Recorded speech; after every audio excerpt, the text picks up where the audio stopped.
எரேமியா 37 அதிகாரம். பாபிலோன் ராஜாவாகிய நேபுகாத்நேச்சார் யூதா தேசத்தில் ராஜாவாக நியமித்த யோயாக்கிமுடைய குமாரனாகிய கோனியாவின் பட்டயத்துக்கு யோசியாவின் குமாரனாகிய சிதேக்கியா வந்து அரசாண்டான். கர்த்தர் எரேமியா தீர்க்கதரிசியை கொண்டு சொன்ன வார்த்தைகளுக்கு அவனாகிலும் அவனுடைய ஊழியக்காரராகிலும் தேசத்தின் ஜனங்களாகிலும் செவி கொடுக்கவில்லை. சிதேக்கியா ராஜாவோவெனில் செலேமியாவின் குமாரனாகிய யூகாலையும் மசேயாவின் குமாரனாகிய செப்பனியா என்னும் ஆசாரியனையும் எரேமியா தீர்க்கதரிசியினிடத்தில் அனுப்பி, நீ நம்முடைய தேவனாகிய கர்த்தரை நோக்கி எங்களுக்காக விண்ணப்பம் பண்ண வேண்டும் என்று சொல்ல சொன்னான். அப்பொழுது எரேமியா ஜனத்தின் நடுவே வரத்தும் போக்குமாயிருந்தான். அவனை அவர்கள் காவல் வீட்டில் இன்னும் போடவில்லை. பார்வோனின் சேனையோவென்றால் எகிப்திலிருந்து புறப்பட்டது.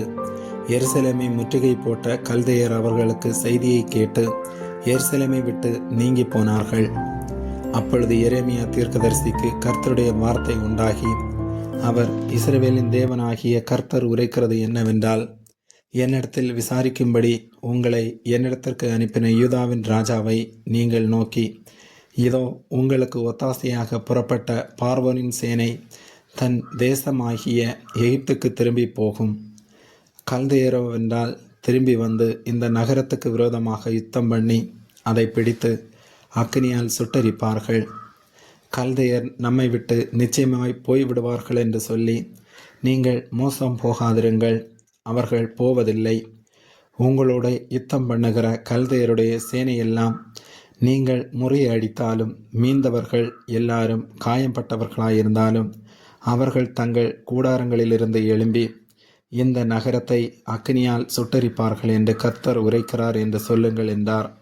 பார்வோனின் சேனை வருகிறதென்று கல்தையருடைய சேனை எருசலேமை விட்டு போனபோது எரேமியா அவ்விடத்தை விட்டு ஜனத்தின் நடுவே ஜாடையாய் விலகி பென்யமீன் தேசத்துக்கு போக மனதாய் எருசலேமிலிருந்து புறப்பட்டு போனான்.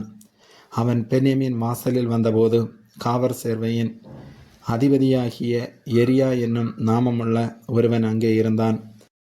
அவன் அனனியாவின் குமாரனாகிய செலேமியாவின் மகன். அவன், நீ கல்தையரை சேரப்போகிறவன் என்று சொல்லி எரேமியா தீர்க்கதரிசியை பிடித்தான்.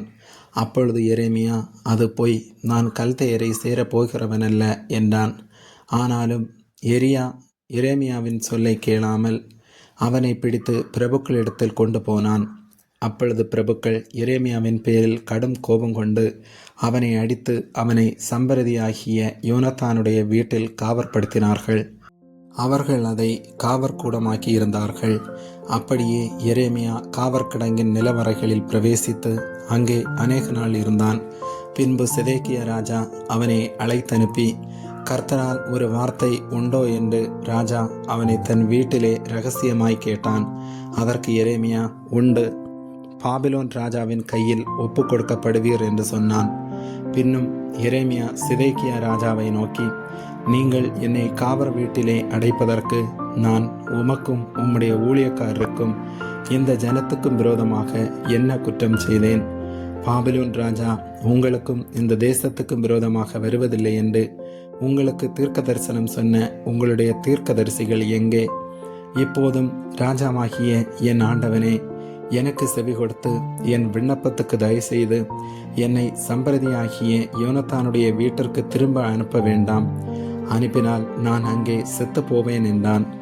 அப்பொழுது எரேமியாவை காவற்சாலையின் முற்றத்திலே காக்கவும் நகரத்திலே அப்பம் இருக்கும் மட்டும் அப்பம் சுடுகிறவர்களின் வீதியிலே தினம் ஒரு அப்பத்தை அவனுக்கு வாங்கி கொடுக்கவும் கட்டளையிட்டான். அப்படியே எரேமியா காவற்சாலையின் முற்றத்திலே இருந்தான். ஆமேன்.